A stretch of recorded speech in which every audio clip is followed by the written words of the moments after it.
My name is David Warner Matheson, and I'm in a vineyard. And I'd like to share today a truth that's found in the ancient myths of the world, that the ancient gods and goddesses are always near at hand, always present, and always available. For instance, here in this vineyard, it may well be that the god Dionysus, the god of the vine, is present. Literalist Christianity has waged a centuries-long campaign to try and make humanity forget the ancient gods, to try and make you forget the gods that your ancient ancestors knew. The gods are not to be trifled with, but at the same time, we see that the gods are always present and available to help, and in fact that the gods work out their will through mortal men and women. So today I'd like to share 5 points that we find in the ancient traditions which show that the gods work out their will through mortal men and women. The first one is found in the collection of texts which is known since the 1800s, this is its modern name, as the Ancient Egyptian Book of the Dead. The actual name of this collection of texts is probably something closer to the Spells for Going Forth by Day. But in this collection of texts, it talks about the bearer of that book, or the one who's named in that book, as taking on the attributes of various gods and goddesses. For instance, in the collection of texts, the Book of the Dead belonging to the scribe Ani, a very famous collection of the Book of the Dead. Ani is specifically described as taking on characteristics of the god Osiris. Now, the conventional interpretation of that is, oh well, of course, it's this collection of texts was buried with him. It's talking about where his soul is going in the afterlife, and Osiris is the god of death. But actually, Alvin Boyd Kuhn has argued very convincingly that when the ancient myths are talking about the realm of the dead, most of the time they're actually talking about this mortal life that we're in. When the spirit comes down and dwells within a mortal body, that's down in the underworld. That's where we are right now, as we're traveling through a mortal body in this realm of physical material. That's the underworld. That's the realm of the dead, because we're an immortal spirit within a mortal body. So the Book of the Dead declares the hair of Osiris Ani is the hair of Nu. The face of Osiris Ani is the face of Ra. The eyes of Osiris Ani are the eyes of Hathor. The lips of Osiris Ani are the lips of Anubis. The neck of Osiris Ani is the neck of Isis, and on throughout the entire body. So Ani is taking on the attributes not just of the god Osiris, but also of all these other gods and goddesses. They are working out their power through his person. So that's one example. A second example is the fact that the gods and goddesses in the ancient myths will appear at a moment's notice. They will appear when their name is called. For instance, in the sacred scriptures of ancient India, like in the text of the Mahabharata, the gods and goddesses will often appear in an instant if their name is called or if a proper mantra is recited. In fact, right before the great battle of Kurukshetra, right before the books containing the Bhagavad Gita, which is within the Mahabharata, the god Krishna tells to Arjun, it's now time that we should call upon the goddess Durga. And they articulate all of her attributes, and then the goddess herself appears after they name all of her attributes. Also in the Norse myths, the thunder god Thor will appear when his name is called. The instant his name is called in need, in time of need, Thor will appear to help. And that shows that the gods are always present, that they're always available. And we see this in other myths as well. So that was example number 2. Number 3, in the Odyssey of ancient Greece, we see that the gods and goddesses inspire the mortal characters, but in almost all cases, the mortal man or woman still has to act. The gods inspire Odysseus. The gods inspire Telemachus. The goddess Athena, for instance, inspires Telemachus with courage, but Telemachus still has to act. Or Athena also inspires Penelope, but Penelope still has to take courage and do the actions herself. Or when Odysseus is swimming in the open sea and he's about to give up, he's exhausted, he's been at sea for 3 days trying to swim to land, and he's about to give up, he's about to despair. The text tells us that the goddess inspires him. She gives him inspiration, but still Odysseus has to swim for himself and make it to shore. So the gods and goddesses act through mortal men and women. So number 4, another fourth example is in ancient traditions of acting or theater, such as in Cantonese opera. In China they have Beijing opera has survived and Cantonese opera has survived, and they're similar.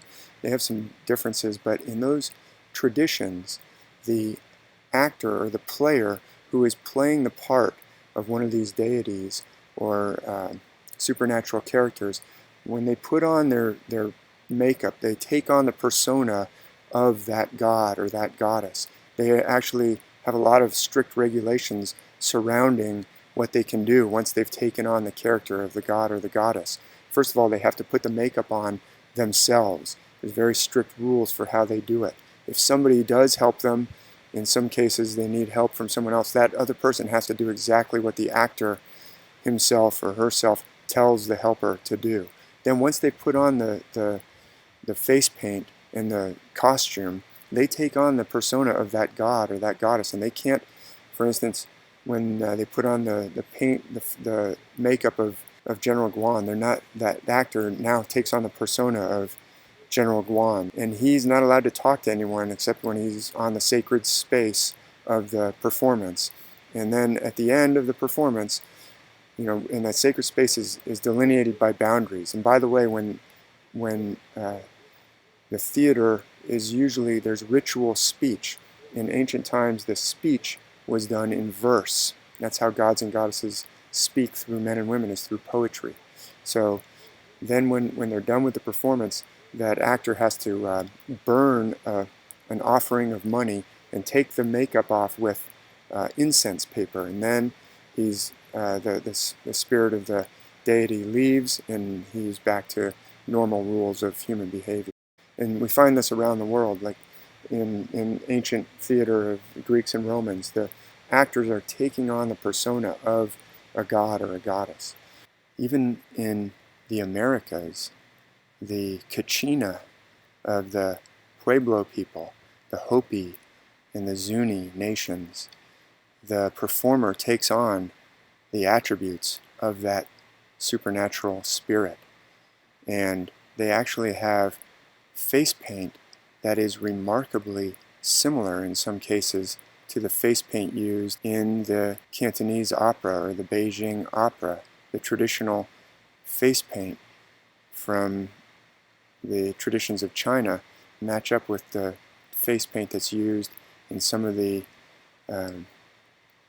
performances of the Kachina of the Native American nations of the North American Southwest. And then we also see, fifth example is that we see in oracles, for instance, the gods will speak through a mortal, like at the temple at Delphi, which was in operation for centuries, many centuries, until it was finally shut down by Literalist Christianity in the 4th century AD. But at the temple at Delphi, the gods spoke through the priestess.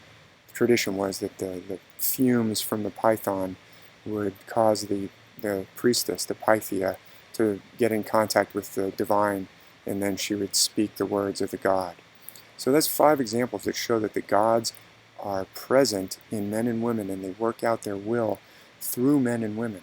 Well, gods are not to be trifled with, and that means we should treat other men and women with great respect and with dignity, and not forget the fact that the gods are present in men and women. And in fact, we also find that gods will sometimes visit in disguise as a test, or for their own purposes. They will sometimes take on the disguise of an ordinary person, sometimes an old man. Like in the Norse myths, Odin will travel among mortals in the disguise of an old man with a long beard and a wide hat to see, are they practicing good hospitality towards strangers? Are they taking care of the traveler? Or in the story told in the Elder Edda, the poetic Edda, when Odin goes to speak with the Jotun Vafthrûdnir, he puts on a disguise and travels in disguise. Or Thor, when he goes and visits the Jotun Heimir to go fishing, he actually puts on the disguise of a young boy, a child, and says to this Jotun, "I'd like to go fishing with you." And Heimir says, I row way out into the North Sea. It gets very cold. You wouldn't want to, after a few hours out there, you wouldn't like it. And Thor says, well, let's see who turns back first. So the gods will appear in disguise. And we see this in other myths around the world as well. Back to the Odyssey, for example, the goddess Athena appears in the form of the mortal named Mentor to Telemachus. She shows up to help Telemachus at the beginning of the poem. She takes on the form of Mentor. Towards the end of the poem, in Book 13, when Odysseus finally makes it back to his native Ithaca, he's finally back on the island, his homeland, Ithaca, Athena appears to him in the form of a youth, a shepherd, a young man, maybe in his teens or late teens, in the form of a young shepherd. And Odysseus doesn't recognize that it's the goddess, and she tells him, hey, you're finally back at Ithaca. And he says, oh, Ithaca, seems like I may have heard of that place before. He doesn't trust anybody. And she gives her this big long speech of how he was basically marooned on the shores of Ithaca. He tells her this big long lie, and she finally says, oh, Odysseus, you don't recognize me, do you? You never recognized me, did you? Pallas Athena, daughter of Zeus, who always stands beside you, shields you in every exploit. And she finally reveals herself to him as the goddess. She appears, as the text tells us, a tall woman, beautiful, skilled at weaving marvelous things. And then Odysseus replies to her and says, ah, goddess, you're so hard for a mortal man to recognize. However shrewd he is, the shapes you take are endless. End quote. That's from Book 13 of the Odyssey, beginning around line 340 and translated by the great Professor Robert Fagles, the late great Robert Fagles. So the gods and goddesses are always present, always available, and you can find this truth in the ancient myths that are given to every single culture around the planet until they were deliberately stamped out in a centuries-long campaign. But we still have the myths, and we can still listen to the truths that they tell us. And the truths that they tell us are that the gods and goddesses are available to you, and that they work their will out through men and women, through you.